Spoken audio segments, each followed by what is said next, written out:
What's going on, nerds? Welcome back to Comic Book Nerd Nation, episode 126. I'm Fox2. We got Pirate Hello. and Topher. Let's see if I'm allergic to podcasting, because I'm apparently allergic to everything else this week. Apparently, Brian's bitch ass is allergic to podcasting because he didn't even show up. Truth. Confirmed. Confirmed. What a dick. We can make fun of him all we want, and he's not here to defend himself. How awesome is that? It's less fun. I bet it's going to be a less shitty podcast. That is not a lie. It's less fun when you can't make fun of him to his face. That and there's going to be less poop references. But yes, far fewer poop references. Either that or there'd be twice as much. Either that or there'd be twice as much because we're talking about how he would say his poop. Oh, yeah. That's... So, well, let's jump right in and start talking about what's news for the week. News. Wow, you've really put a lot of effort into those news jingles lately. Hey, but at least That's he right. did it without... News. At least he remembered to do it without being prompted this time. Yeah, that's true. I'll give him Like, that. it was right on cue. I'm slightly more awake, you know? Slightly closer. Where to start? I have no idea where to start. That was disgusting. Just so you know. Wow. Apparently, Pirate has an anal leakage problem. I thought maybe he had a tuba over there with his guitar. Yeah, no shit. The digital HD version of the Deadpool movie is going to be available Tuesday, April 26th, which will actually be the day before this podcast is released, about a month ahead of schedule. So that's pretty awesome news. Well, I know what I'm doing Tuesday night. Are you going to buy it on digital, or are you going to wait for the Blu-ray? Because the Blu-ray doesn't come out till like late May. Oh, well, fuck. I meant buy the Blu-ray. I will probably. I thought you said something about disc. I don't know. I was paying half attention, so I'm buying the disc. So you're not going to have it Tuesday then? No. I will probably purchase this movie digitally. That movie's so goddamn funny, so hilarious. Why do you think Why do you think they're releasing it so far ahead of schedule? I don't know. That's interesting. I don't. Wow, we are I honestly insightful have no motherfuckers idea. this morning. Unless it's like just the movie, and then they're gonna make a bunch of sales off that, and then next month they're gonna release the disc with all the extras. And That's then a good people point. are gonna buy it again. Yeah, that's possible. I will. I rescind my former statement. I will not be purchasing it in digital, especially if it doesn't have all the outtakes and stuff. I mean, that's the only thing I could think of. I mean, milk the cash cow. Yeah, I mean, I think but, at least half the reason that I want to buy that is for the deleted scenes and all the extra footage and like gag reels and shit is going to be priceless. Is it actually going to have outtakes?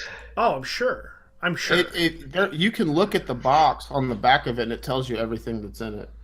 The disc version, there's outtakes, there's a couple scenes, there's like commentary with. You normally don't get outtakes for movies. Comedy movies, you do. I mean, yeah, sometimes. I see it as being something like Wedding Crashers, where they have a bunch of or Talladega Nights.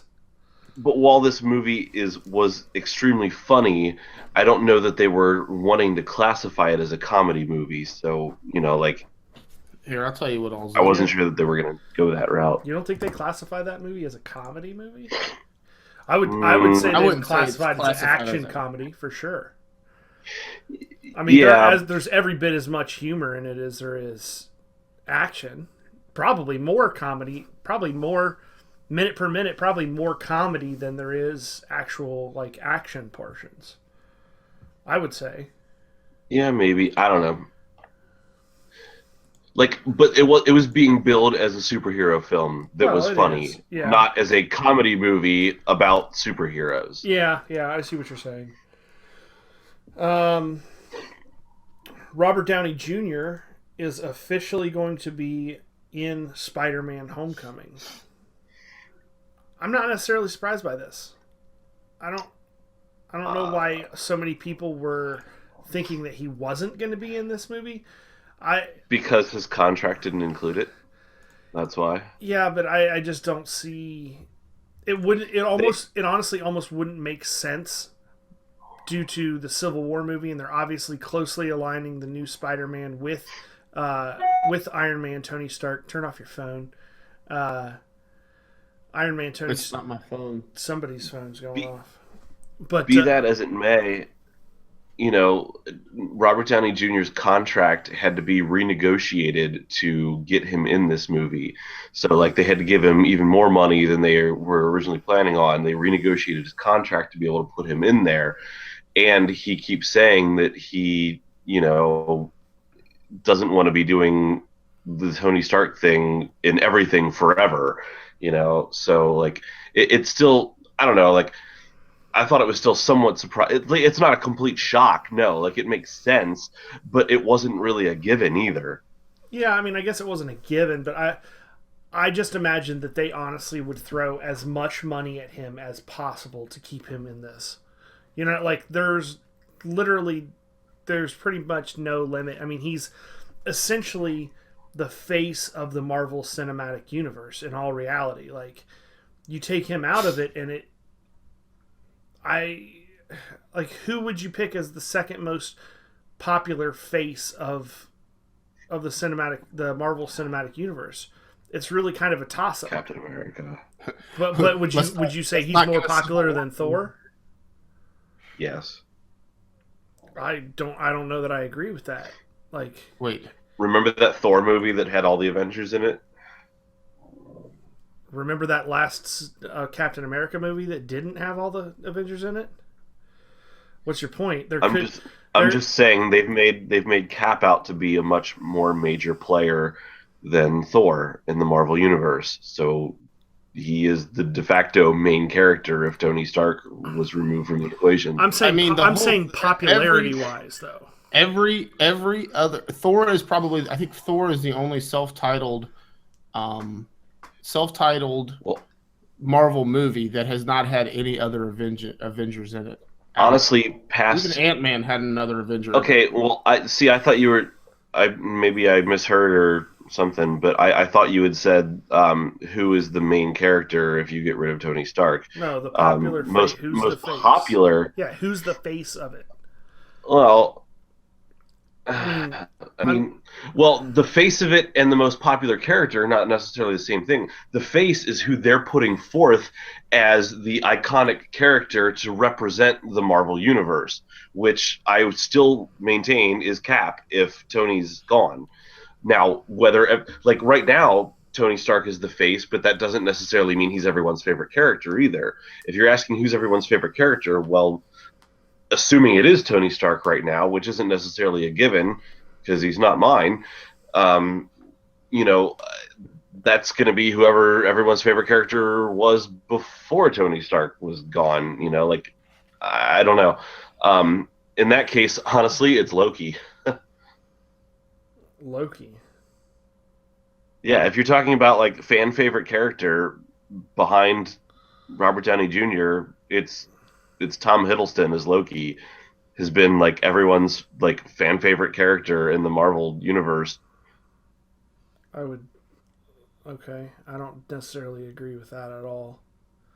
But that's the thing when you say fan favorite. I mean, that's kind of opinionated. You think that Loki was more popular with the fans than any of the other characters?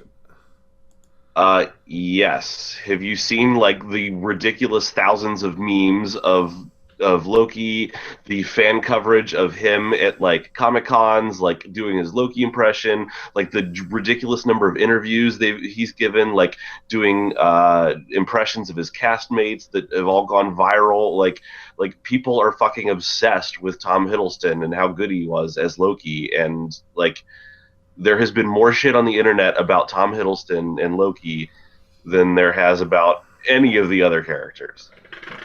I guess. I don't know. Pirate, can you please stop shitting yourself while we're recording? I didn't. That was the chair.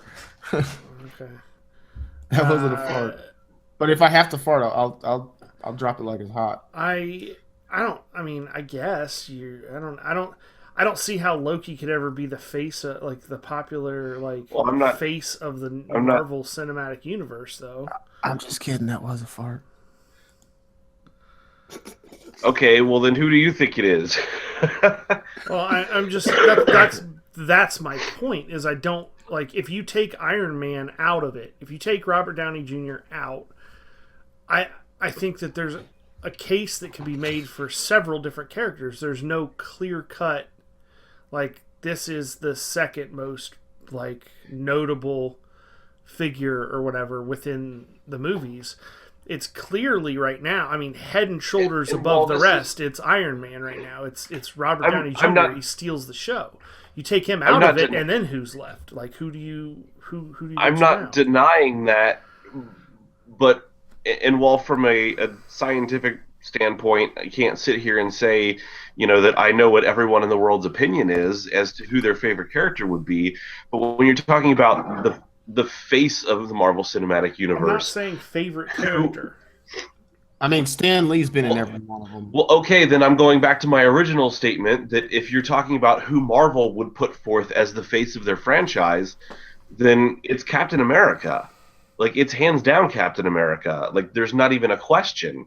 Like, and I see what you're saying about, Robert Downey Jr. and Iron Man, but the reason he's that is because they've positioned him as that. If he's not in part of the equation anymore, then they're going to move someone else into that role. And it's not like oh shit, well, we'll just keep doing what we've been doing with these characters and I guess people will like one of them. No, like, they're going to push one of them to the forefront. And, the same way they pushed Iron Man to the forefront. And from that perspective, you go with the character that most of the audience is going to identify with the most. Now, when you've got a very charismatic figure like Robert Downey Jr., it's easy to go that route. But in the absence of that, you go with whoever the audience is going to identify with the most. In this case, it's not going to be an all-powerful god who speaks weird from a different planet. Like, but he's more I love Thor. He's definitely more charismatic than Captain America. And Chris Evans has gone on record multiple times about how he doesn't even want to play Captain America. He's not even interested in doing this shit. Well, Robert Downey Jr. has said the same thing too. He said he wants to end it. I think he wanted to end it after like 2 or 3. Yeah.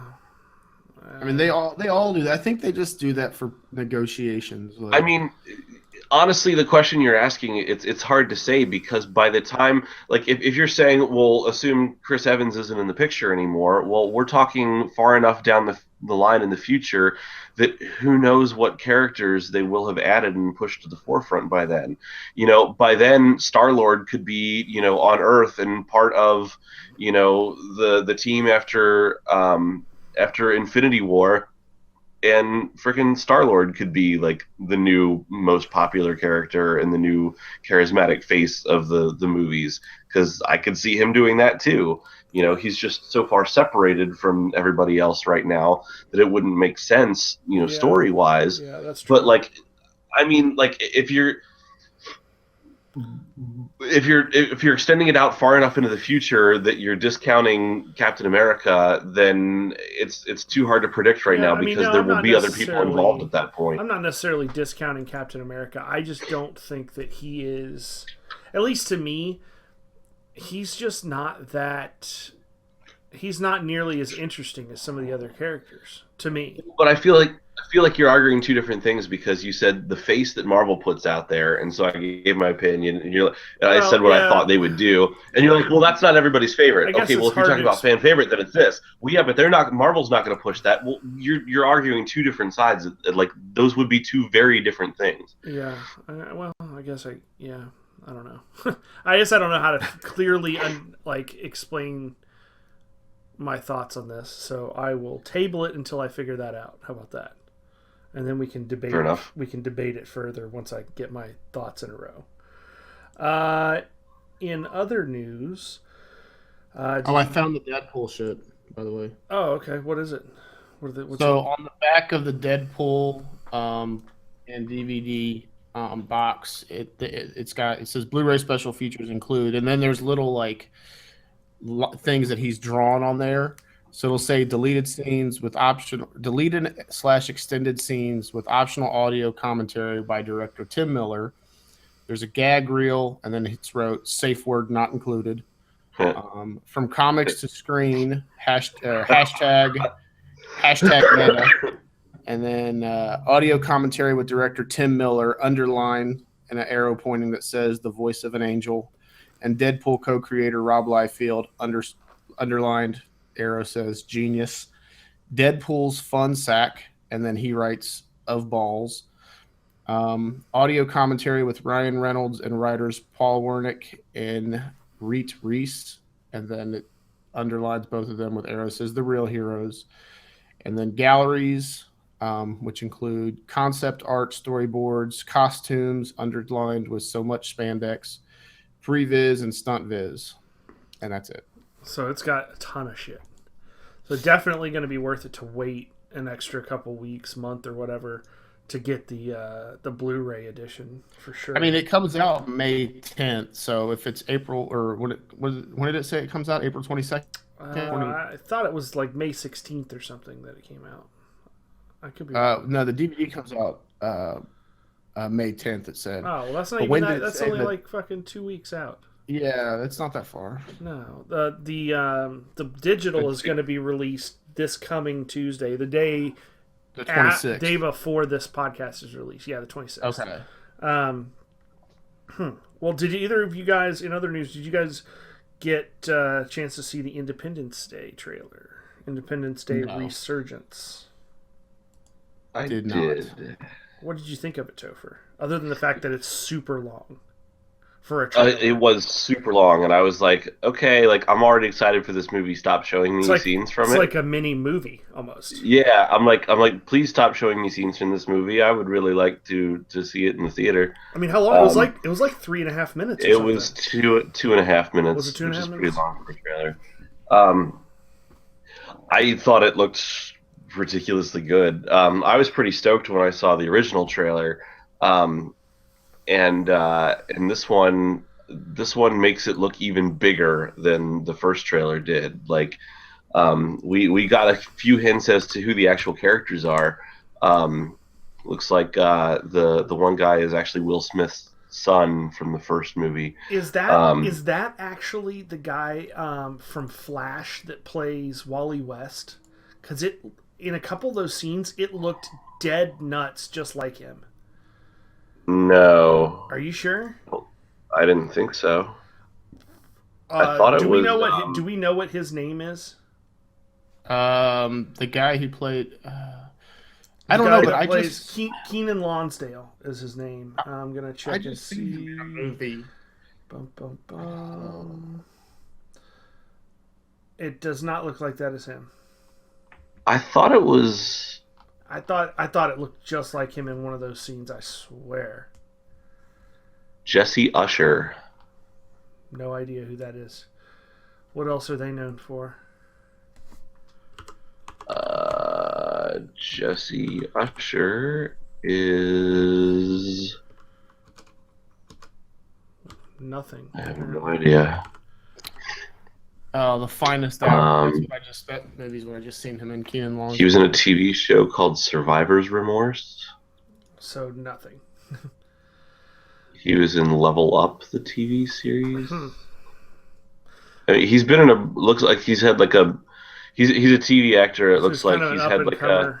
He's had like an appearance in like Numbers, Criminal Minds, like Without a Trace. Character actor or something.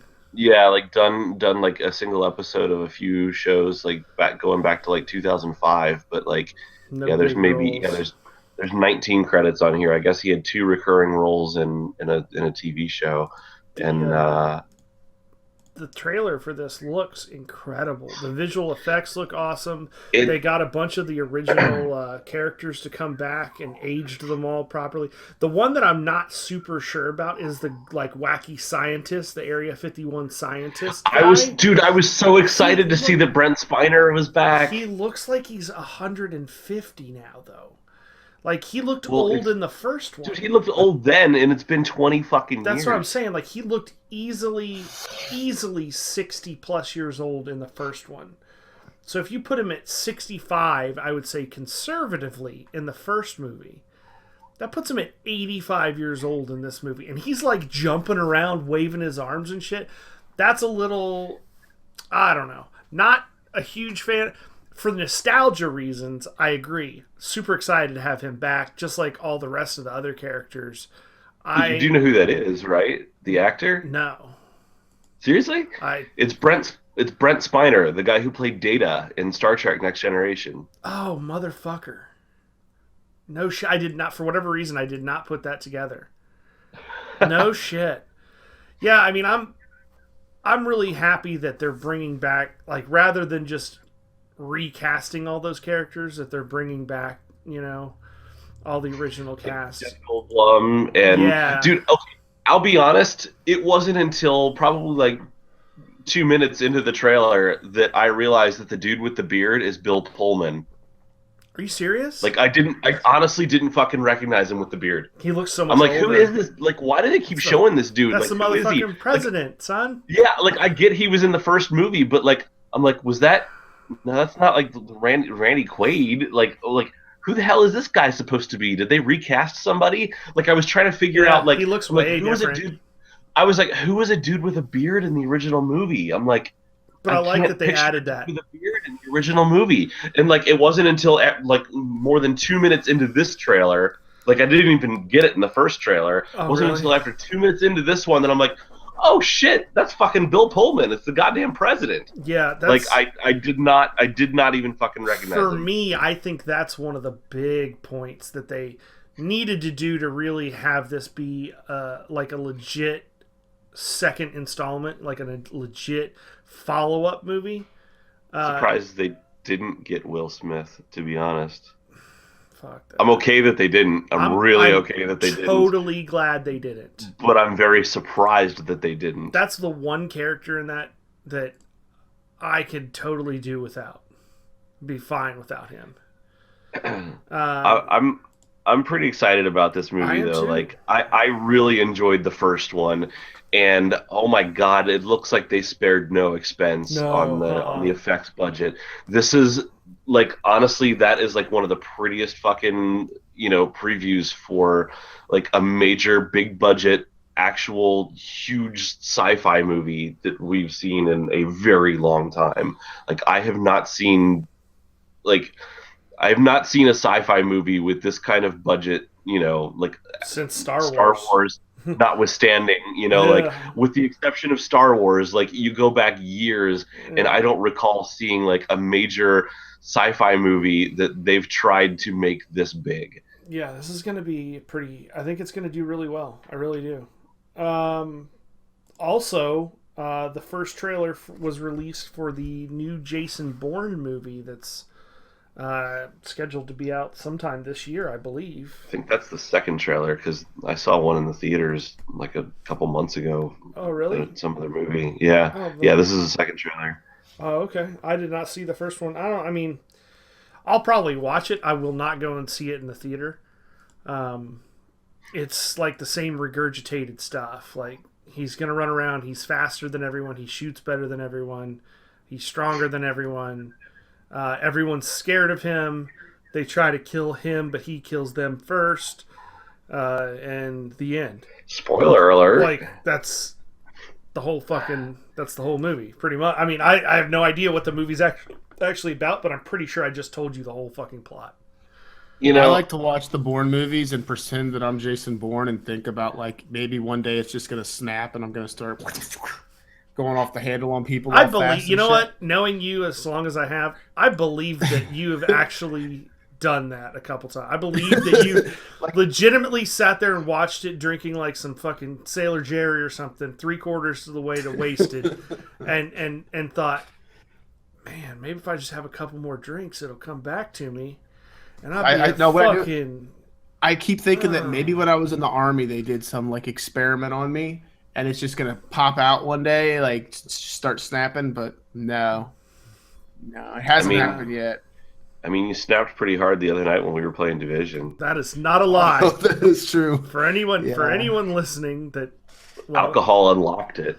Yeah. The memories came flooding back and you realized you were an angry motherfucker. Yeah, he jumps on Division, we're playing, and we finally get him to jump in and play with us. And the game is glitched. He started raging from the menu screen. His character hadn't even loaded yet. Just screaming in his mic, "Fuck this game! Fuck this shit! I'm gonna sell it! Fuck this! I'm gonna turn off my PlayStation." Rank 1. I'm not rank 1. I was like rank 50 something. Dude, no, I wasn't ranked 50 something. I was like almost 50. No, but that's what you kept yelling. The number changed a few times. Yeah, every time you said it, you were 47. Well, I was like 45. I'm pretty sure it was like 56. I was pretty sure I had at least 43. No, I was 41. Like, I was no less than 41. Yeah, I don't even remember. Because I hadn't played it since the new patch, so I didn't really know. He was pretty upset. It was a sight to behold for sure. So we got a little bit of news about Star Wars Episode 8. Not news, but I guess opinion is a better way of putting it. Oscar Isaac, the actor that plays Poe Dameron, in an interview said that filming Episode 8 was more like filming an indie film than like filming like how filming Episode 7 was. That kind of concerns me a little bit. I mean, do we really want an indie film Star Wars? Yes. Is that? I'm okay with that. You don't want. So you don't want. You don't want it to turn out like the last Star Wars that was fucking spectacular. So, what was the biggest complaint about Episode 7? It was that they tried to do. They basically recreated Episode 4. That they basically didn't do anything new. That they kind of rehashed the same kind of storyline from Episode 4. Okay. Like that was the biggest complaint that I heard, and because they were trying to make it this huge, larger than life, allegorical to the old stuff, and not that I don't want this movie to be a big deal, but the fact that they can still have a very creative. Yeah, but I think you're missing the point. Like the story was the problem. The plot was the issue. That the plot was the same plot as Episode 4. It wasn't a bad plot. It was just the same plot, essentially, as Episode 4. The movie itself, the big budget special effects, the acting, the dialogue between characters, all of that stuff was spot on. Everything else about the movie was great. Music. So you start letting actors take their own, liberal indie feel to characters, that's going to change the feel of everything. All the interactions are going to be different. The dialogue will not be necessarily scripted dialogue. Well, I don't. Okay, so apparently this comes down to what he meant by an indie film feel, because there's a lot of things that are different about indie films than regular films. Excuse me. And you.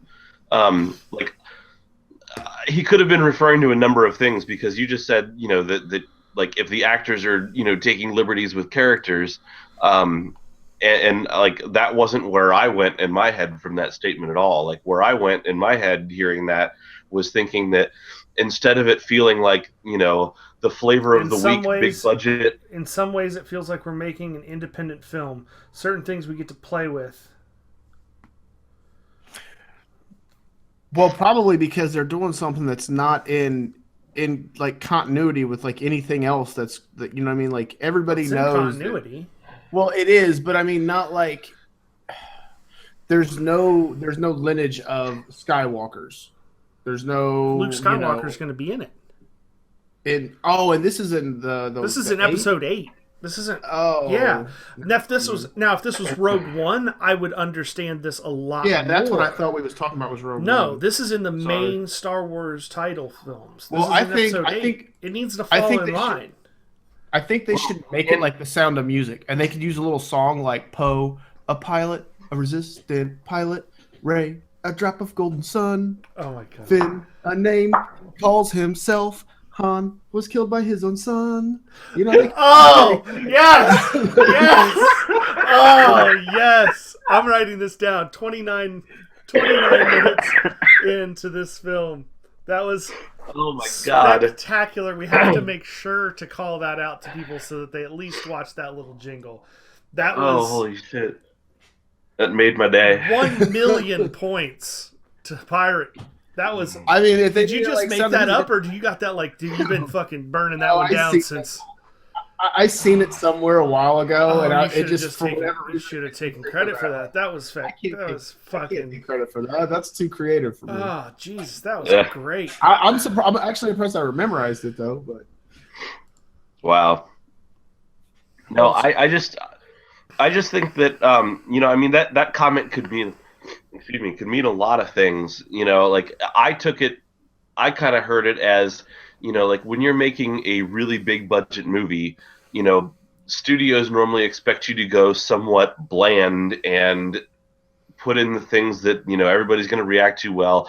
And you get these cookie cutter, big budget, action movies that don't have a whole lot of substance to them, and with indie movies, there's a little bit more feeling to them. They're more the pet projects of the people involved, and you get movies that creatively go in different directions and might not necessarily be, same rehashed idea that you've seen on screen a gajillion times because it's a formula that's proven to work. So, like, I took it to mean that they're doing things, that are interesting and good and that they really like and they feel are creative, rather than, just being handed down some, script and direction that's the same old boring thing. I took it, I guess my concern is that, kind of following along the same train of thought that you're going with, I get that, obviously an independent feel brings more creativity, brings more things like that.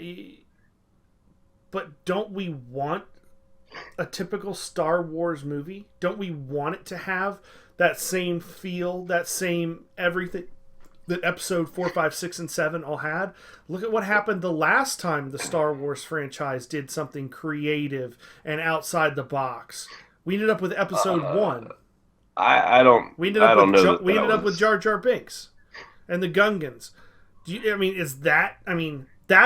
That's essentially what happened there. Was they tried to do something outside the box and more creative, and we ended up with a steaming pile of dung. What they tried to do there was introduce silliness to make it appeal to a wide audience, because they wanted children to enjoy it. So they put in a character that was silly, that was there for the kids, not for everybody, and it backfired. Like, I don't know that was like somebody's like indie dream to create Jar Jar Binks. That was very much a George Lucas thing, and he was trying to appeal to mainstream audiences with it. So like I'm okay. I mean, look at Empire. Look at Empire Strikes Back. Like, it's a lot of people's favorite movie. A lot of people call it the best film in the entire series, and it was a little more low key. Like, it wasn't the big, like, the big battles. It's probably the least iconic Star Wars movie. It was a lot more smaller sets. You had the big intro on Hoth, but you have a lot more isolation. You have the characters split up. You have them going to Cloud City, and you have Lando, like, introducing a new character.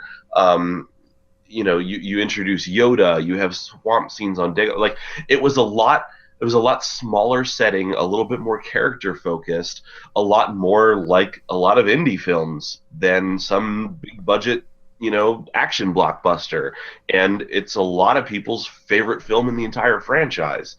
So all those descriptives that you just gave about Empire, you could also give about Episode 7. The characters were split up. They were coming together. You had character focus. You had introducing new characters. You had different scenes on different like locations and environments. Well, like you had all of that stuff. And there really wasn't, other than the one big fight scene, there really wasn't big fight scenes in this movie either. Like, literally everything that you just argued for Empire Strike Back, you could just take that and paste it over, and it all describes Episode 7. So it's... I would not say that 7 had an indie feel at all. Like, you could pick out specific things of that and point to scenes in Episode 7 that were similar, but when you compare Episode 5 to Episodes 4 and 6, it feels... I'm not going to say it feels like an indie movie, but there are more indie elements in 5 when you compare it to 4 and 6, than in the other two movies. And so having a more indie feel in 8 as compared to 7, I'm okay with that. Like, you're not saying we're taking this down to like a shitty budget artsy film. Like it's still going to be Star Wars. Like, it's okay to be more indie than Episode 7. Like, that doesn't necessarily mean like that it's a bad thing or that it's going to be an indie film. It's just more like one. Like, I don't. Yeah, I don't. I mean, ultimately, obviously, we're going to have to wait and see what it looks like, and I'm sure it'll be good. I don't know. So the main excited point is, about. He was saying it as a good thing. He wasn't insulting it. Well, so, yeah. like, I mean, obviously, he's going to say it as a good thing. He's making fucking millions of dollars. Like. Well, no, it's not. But it was his comment. It wasn't like somebody said, "Is it more like an indie film?" And he said, "Oh yeah, I think that's a great. Yeah, it is." Like, that was his comment. Like, he was using it as a compliment. Like, Yeah. Well, right. Yeah. Yes, I will agree with that. Moving on, 20th Century Fox came up with a really interesting way of kind of promoting and advertising for Age of Apocalypse. They got with Coldwell Banker and created a fake listing for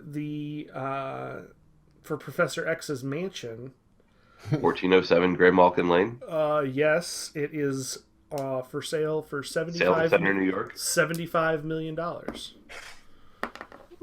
So for that low price, you can not buy it because it's a fake listing. I thought this was pretty cool, though. I thought this was a pretty interesting, different way of advertising it, but I don't really know who that's going to reach. Like, are you trying to reach people that are buying new houses? Like, what? Like, I don't...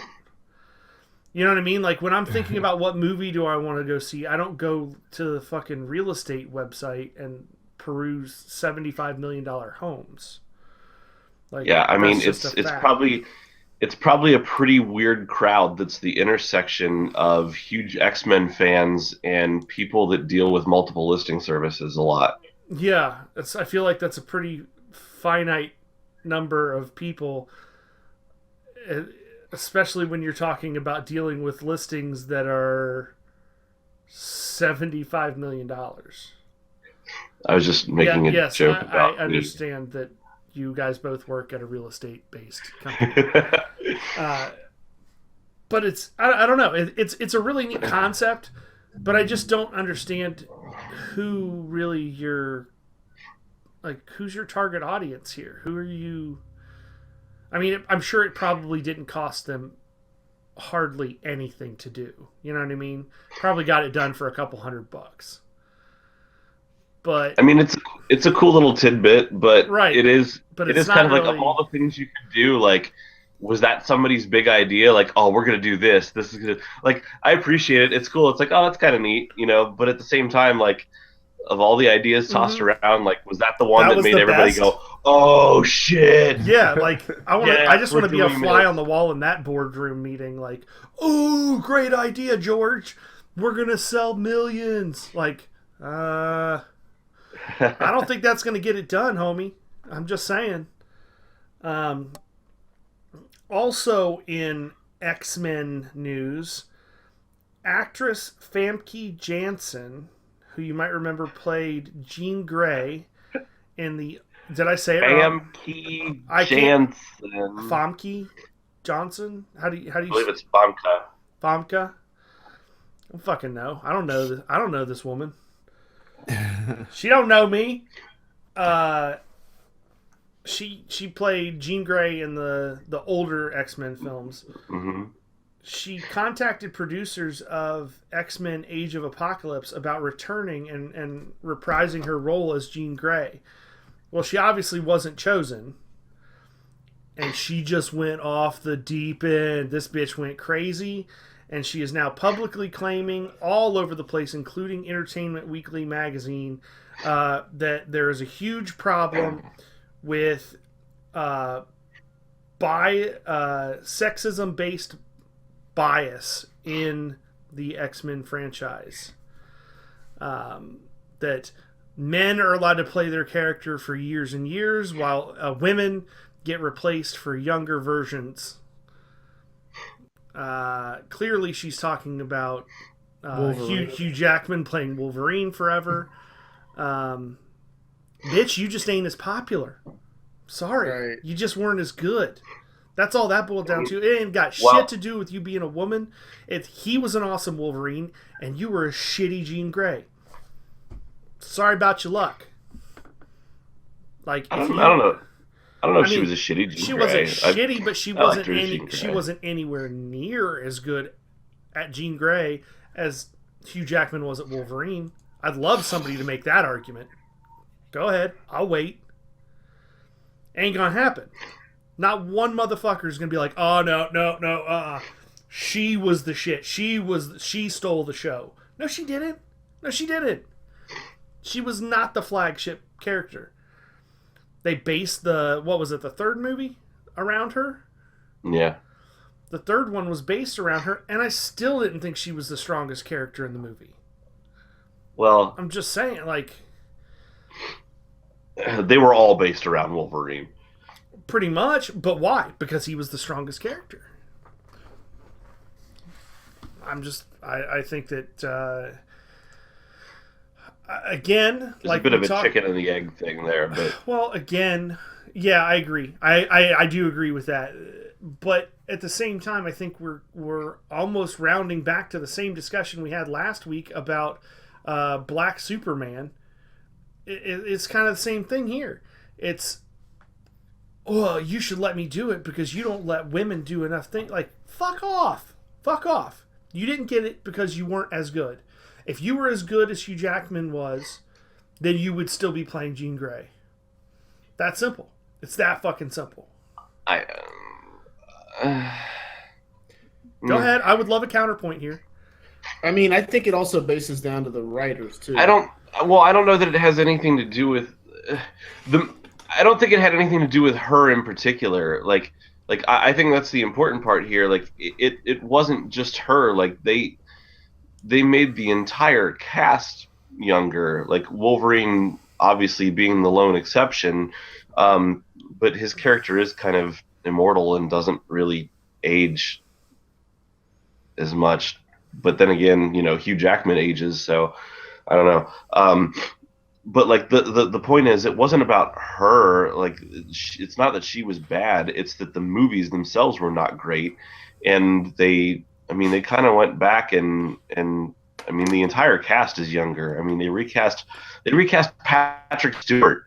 I mean, I'm normally the first one to agree with, and there is a problem with what she said,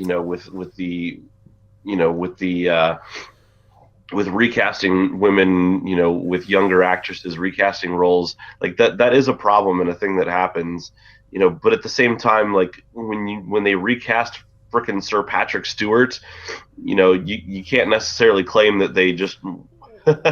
Why is that a problem? Huh? Wait, I want to go back to your previous statement. Why is... What's the problem again? Recasting of characters? I'm saying in general there is a problem in Hollywood with casting roles where men will be allowed to play recurring characters over and over, but the female roles in the supporting cast tend to get replaced by by younger roles. They will, like, younger roles will be written in so that they can fill the roles with younger actresses. That is a thing that happens in Hollywood a lot, and it is a problem, that can't just be dismissed in general. So she's not wrong about that. But in this particular case, they're also replacing frickin' Patrick Stewart. It's not like they were singling out women or singling out her in this case. Like they said, these movies ran their course.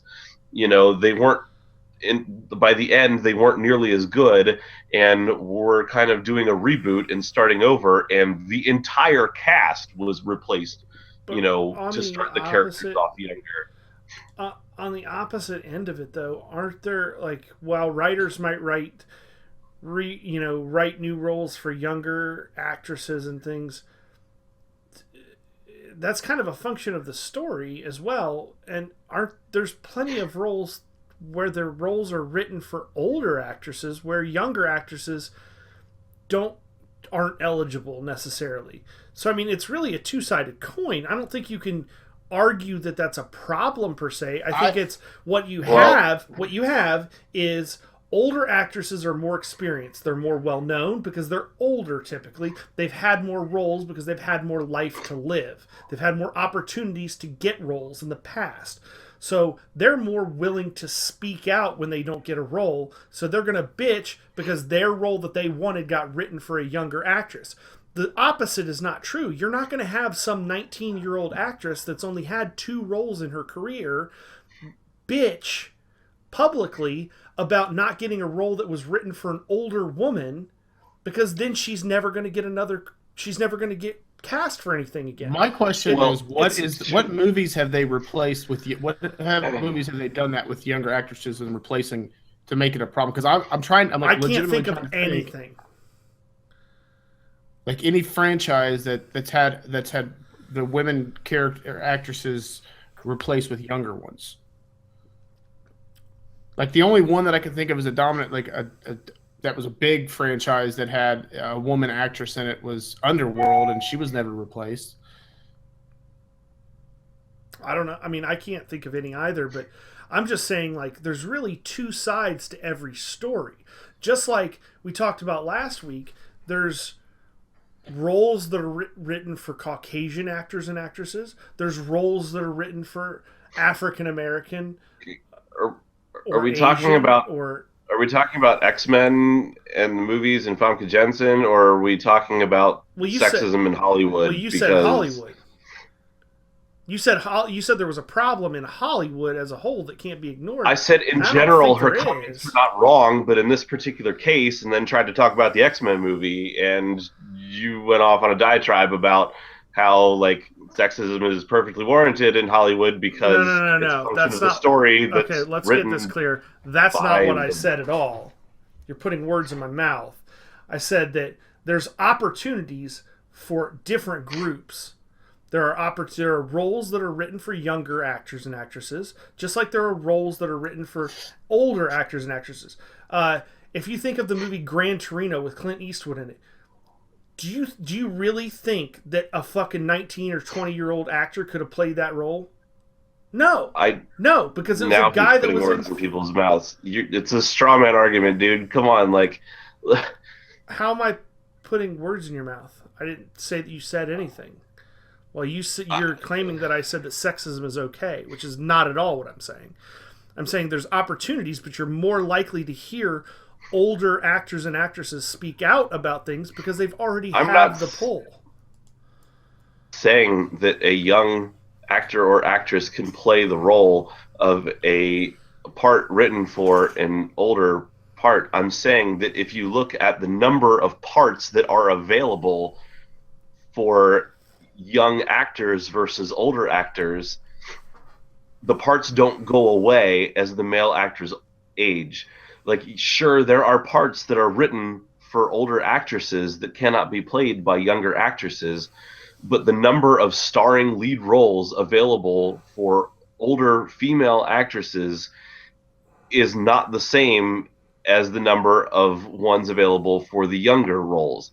You will find that if you look at the statistics, that as men age, there are still a better number of parts still available for them throughout the life of their career than there are for female characters. The female roles tend to be much younger actresses that they're looking for. And while I'm not saying that there are zero roles for older women, I'm saying that overall the number of roles that they're looking for, serious leading starring older actresses, is a lot less in comparison to older men or younger females.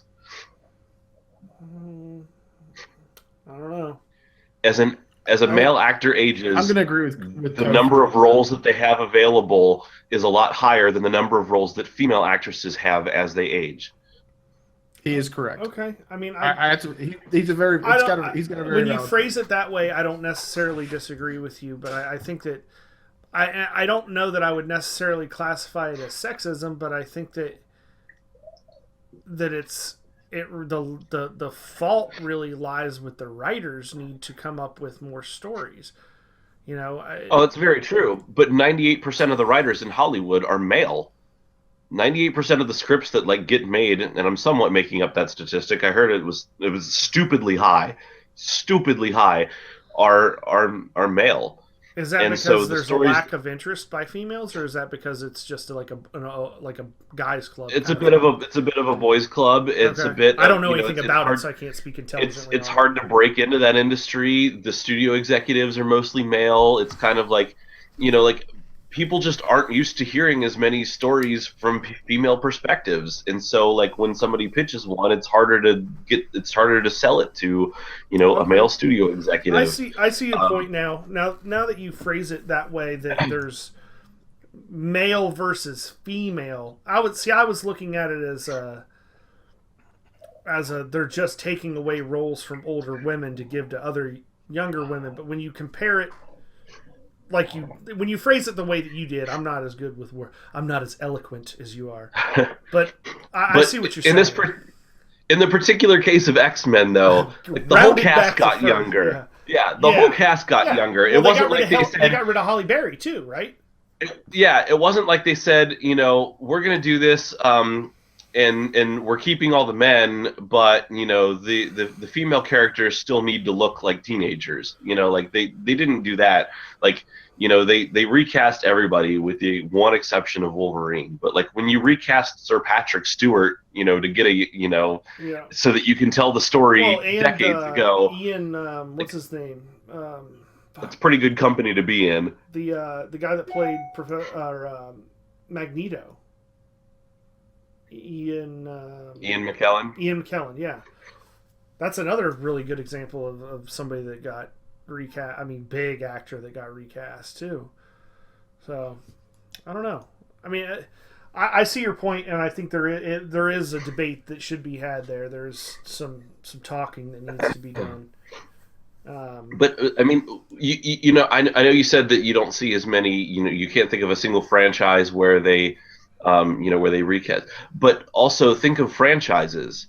In general, Underworld was actually a good example.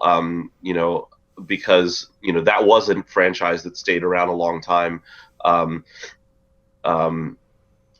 they never recast. Oh my God, I can't think of her name. Kate. Oh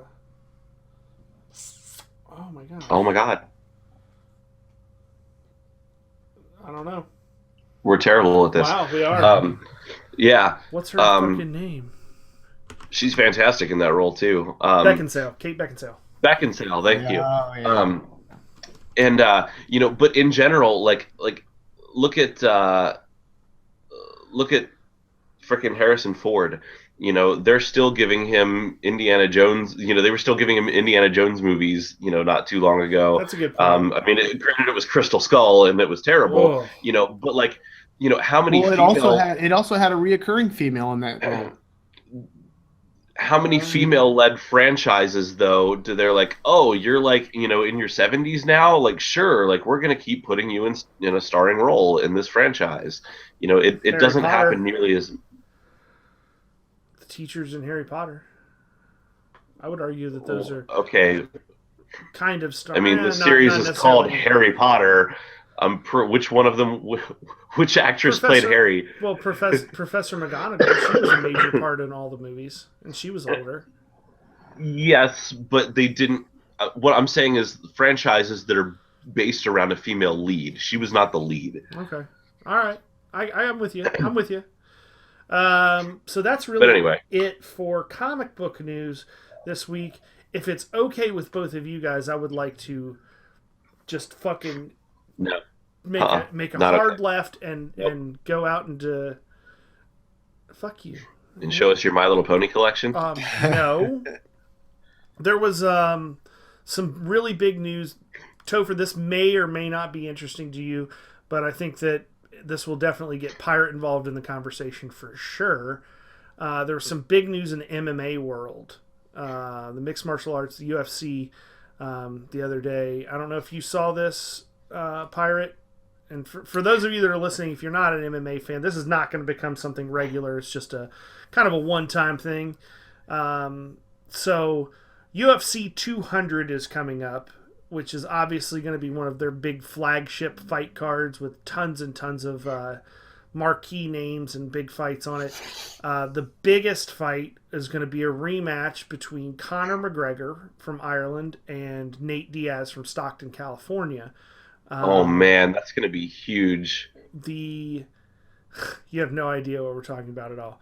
Yeah, I know who they are. I just don't care.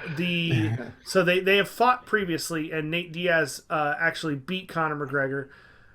Well, Conor McGregor is now he refused to do the press conferences, so they pulled him. The UFC has pulled him from the card, and he is by far the biggest draw on any of their cards. Do you think that he should? The top 3 grossing pay-per-views have all been by him, like on cards that he was headlining. Do you think he should be able to sit out? I think he absolutely should, because he never said he didn't agree to do the promotion tour. He said he didn't agree to do he said he didn't agree to do the big promotions. He just disagreed and said he would not be doing the promotion tour. Yeah. He's like, I'm in a training camp. I'm coming back from a defeat. I've been your monkey. I've done your dance. I'm doing training. I'm coming after this guy to fight. It's the UFC is a fucking joke anymore. Like I don't like the cards. I don't like the stable of fighters anymore because they're basically polished. There's good ones. Don't get me wrong. There's some amazing fighters, but they're polished around because the UFC or Zuffa has been a conglomeration of buying up all these fucking other. It's basically a monopoly. Yeah, not allowing to get. They pick and choose they buy a fucking corporation or they buy a promotion company and they're like, okay, you got 30 fighters. We want you, and we'll let you try out. We'll see how you do. The rest of you guys, sorry, fuck off. Go find somebody else to fight for. And it's a fucking joke. It's like they're starting to become like. Dana White and fucking Joe Silva is starting to become almost like fucking I honestly think that the biggest problem is Dana White. When you think about other sports that legitimize themselves, like football, there is no sport bigger than football in America. Obviously, soccer Baseball? Oh no, football's way bigger. Football's way bigger. Oh yeah, dude, the ratings for the Super Bowl crush anything baseball ever does. Oh well, yeah, sure. But I mean, more money is made in baseball. Football, there's more games. America has an entire day of the week dedicated to football. Yeah, but I would say more money is drawn. Oh no, absolutely not. Statistically, you have 16 games versus 160 games. Oh, I know. No, definitely not. Definitely NFL. We'll look it up. We'll look it up after the podcast. But when you look at like Roger Goodell, the head of the NFL, do you see him go into press conferences and talking about drama that's happening and wanting to be the star? Do you see him walking around with cameras following him everywhere like Dana White? No, you don't. I mean, he handles shit like that. Huh? Pretty much, like the dude, like constantly wants to be seen at games and like has his press conferences and shit, games, and like lords his power over the players and stuff. At games, and like, but he doesn't go on. He doesn't go on ESPN The Herd and talk about something that some fighter tweeted on Twitter. He's not going to fucking bother with that. Well, he's also... The only reason Dana White does it because he wants to be the fucking star. Well, no, Dana White does it because he's hyping up his fights. It's the same thing Don King did in the 80s. Yeah, because Don King wanted to be the fucking star. He wanted to be the spotlight. You want people to talk about him. He's the only one making all the money. I mean, right? That's what for sure. It's the same way. So, I don't know. Anyway, we don't have to talk about it anymore. UFC. I hope Conor McGregor doesn't fight. I hope he stands his ground. I hope Nate Diaz refuses to fight unless they let Conor McGregor fight. Absolutely, yeah. I think they both should be like, fuck it. You know what I mean? Like, dude. And that's what in the press conference. One last point. That's in the press conference that happened yesterday. Nate Diaz actually said that to Dana White in the middle of the press conference, like, yeah, I'm not really interested in fighting anybody else. So either we make this fight happen with him, or I'm going on vacation. Speaking of UFC, I'm going to bring it back around. You ready? All right. Let's have it. Ronda Rousey is still campaigning to get the role as Carol Danvers playing Captain Marvel in the Marvel movies, and Kevin Feige announced last week that they will finally be revealing some production details coming up this summer. Probably San Diego Comic-Con would be my guess, announcing who's going to be making the film, and some cast members will probably be chosen coming up here in a couple months. That'd be a good move for her, considering her fighting career is probably just about over. I would like to see Roadhouse come out first before I make that decision. Yeah, and he did mention her name, not necessarily as an example of, like, I think he basically said that I think it's great that actors and actresses are campaigning, for roles. And it makes his job excited to be easy. A part of this. Exactly. And he. That is really cool. He didn't write her off, so. I really hope the one thing that I really hope we get to see at some point is The Rock play Black Adam. That's one thing that I think he would fucking crush it. Play what? Black Adam. Didn't he already get confirmed for that? No, it's been back and forth. He was campaigning for it, and it's been all over the place. But I'm hoping that really does happen. It'd be sweet. So that's about it for this episode. We appreciate everybody's support. We've been getting tons of new listeners on our audio-only format. Hopefully, Pirates Farts don't scare you away. We'll make sure to give them some Gas X next week. But this week, as long as we don't have a smell-only format, we should be fine. There it is. I'm Fox 2. We got Pirate. Have a good one. Poo Poo Pachoo. And Topher. I should have saved that comment for my parting remark. Now I got nothing. See ya.